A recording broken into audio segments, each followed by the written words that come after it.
Hey everyone, and welcome to Big Flick Energy. So before I start with this video, I just want to say thank you to all the people that have watched my last 3 videos about the Nintendo Cinematic Universe idea I came up with. But now we're going to go back to Marvel for a little bit. I will go back to the Nintendo Cinematic Universe with another video very soon. But here we go. We just got James Gunn's final installment in the MCU with Guardians of the Galaxy Volume 3, and what a ride it's been with him. He's given us probably the best Marvel trilogy with lovable nobodies as their stars, alongside a fun holiday special and a producer credit on Infinity War and other films. The only more impactful player in the MCU has been the mastermind behind everything, Kevin Feige, and arguably the Russo brothers. But now with Gunn gone, he's moving on to his next job as the Kevin Feige of the DC universe, which makes us wonder, is Guardians 3's success better for Marvel or for DC? Now there are arguments on both sides, so I'll do one at a time, starting with Marvel.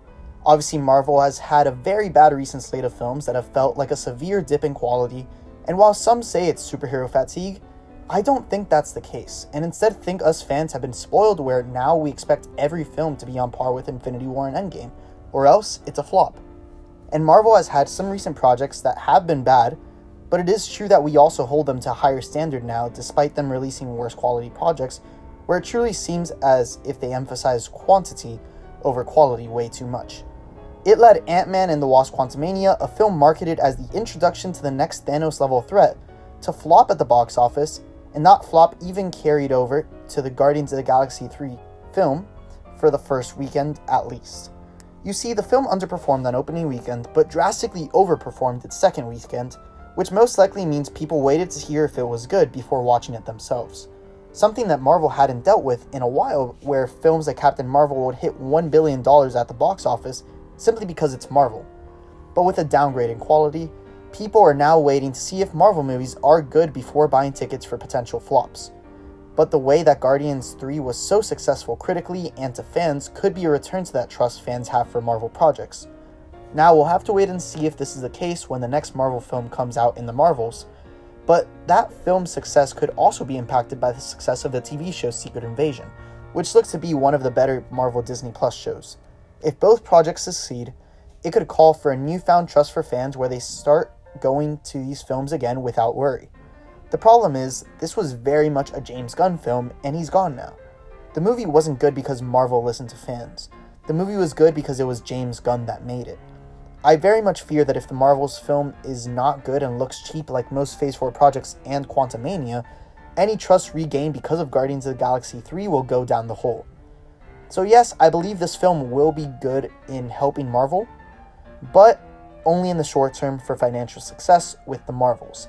And that's only a maybe, considering Captain Marvel is one of the most hated characters by MCU fans and may not get tickets sold because of that, even though the first trailer actually looked pretty enjoyable.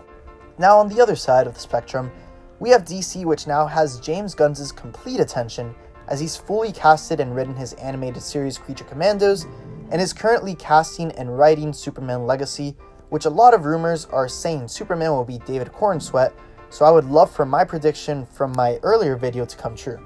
For starters, I'm speaking about the DCU once Gunn fully takes over, meaning projects he wants to do, not that the studio was making before he took control like The Flash, which I'm extremely excited for, but doubt James Gunn will have any impact on the success of that film, even though he himself said it's one of the best superhero movies he's ever seen.